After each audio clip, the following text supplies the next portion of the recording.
How Rolex became the king of luxury watches, the true story. The true story behind Rolex, from humble beginnings to a luxury legend. In the early 1900s, wristwatches were considered unreliable toys for women. Real men, it was said, used pocket watches. But one young man had a vision that would change this forever. Hans Wilsdorf, a 24-year-old German living in London, saw something others didn't. In 1905, with little more than a dream and relentless determination, he founded a company called Wilsdorf and Davis with his brother-in-law. Their goal? To bring high-precision timepieces to the wrist, something nearly unheard of at the time. But Hans knew he needed a name that was short, memorable, and could be pronounced in any language. After countless tries, he invented the word Rolex, a name with no meaning, but a sound that whispered luxury and elegance. In 1910, Rolex became the first wristwatch in the world to receive the Swiss certificate of chronometric precision, a massive achievement for the time.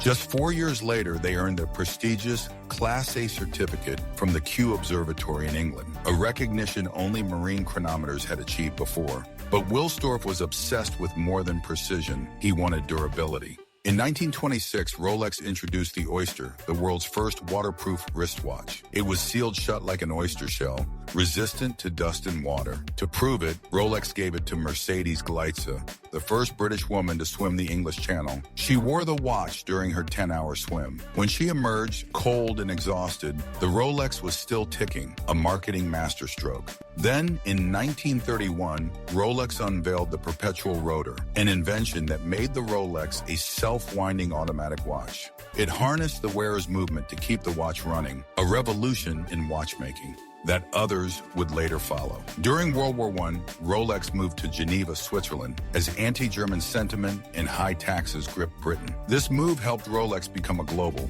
brand. Rolex didn't stop at innovation. It became a symbol of success worn by explorers, leaders, and legends. Sir Edmund Hillary and Tenzing Norgay wore Rolex watches during their 1953 ascent of Mount Everest. The brand was tested in deep-sea dives, fast car races, and even in space. But Hans Wilsdorf was not just a businessman. After his wife passed away, he created the Hans Wilsdorf Foundation, ensuring that all Rolex profits would go to charity. To this day, Rolex remains privately owned by this foundation, and its values reflect Wilsdorf's vision.